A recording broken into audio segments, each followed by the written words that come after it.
I am talking today with Paul Kravosky. He's the fire chief with the Enterprise Fire Department. And Paul, how are you today? I'm doing fine right now. Right now? Well, I'm here with you now because you were down working on the fire that happened in Wallowa. Yeah, that's correct. Okay, so when did it start? Well, I initially got the call about 7:22 last night, and then they called for mutual aid shortly thereafter. And Enterprise got down there about 8 o'clock, and then once we got down there, I called for additional assistance for Joseph to send an engine and her squad with additional manpower. And then after that time, the fire was progressing. We ordered a couple more engines because we were having water supply issues down there through the city system. They just couldn't supply enough water for us. So we laid 2,000 feet of 5-inch line from the Wallowa River back up Main Street to help supply the firefighting effort. And shortly thereafter that, Joseph had a mechanical problem with one of their engines, so that didn't work out very well for us there. So we just dealt with the supply issue there and just went from there.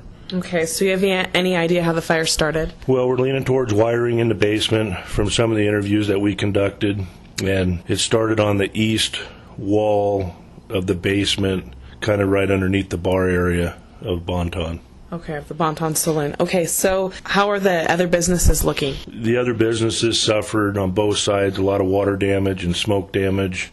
Last time I was down in there about 4 this morning, there was 4 to 6 feet of water in the basements. Most of the people got all their stuff out within that first hour of the fire starting, which was a good thing. It was really impressive how the community came together and helped out. Yeah, I mean, there was 50 to 75 people down there with flatbeds and horse trailers, and they were hauling everything out they could, which was good, and we had a lot of support from the locals down there. You know, the grocery store just said anything we wanted down there to get it, or they got it for us, so went through a few bottles of Tylenol and several cases of water, and they made sandwiches for us and everything, so worked out well. Good. So nobody was injured? Nobody was injured. We had a few people, I think one of the residents around there with smoke inhalation, but I don't think they transported.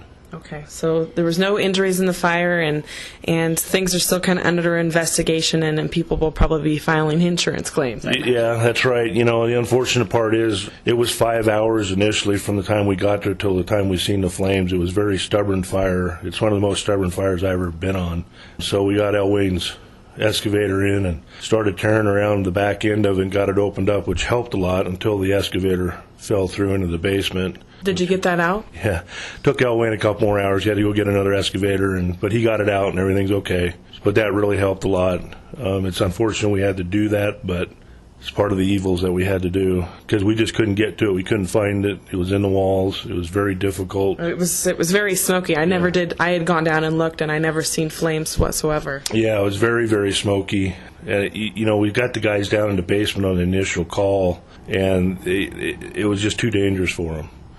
So after a couple other attempts we tried to do through the side walls and stuff, it just got too dangerous. So we just pulled everybody out and do what we call a surround and drown. Called up Ladder 44 out of La Grande Fire, which is their 105-foot aerial unit, to support us from the rooftops, and then we ordered up the air unit, mobile air unit out of Island City to help us with our SCBA packs to get refilled. And everything worked out good. We had a lot of support out of Union County, you know, so. And a lot of people helped out, which is a really good deal. So I want to thank you so much for talking with me today and giving us an update. And if there's anything else to add, we hope to talk to you soon in the future. You bet. Anytime. Thank you.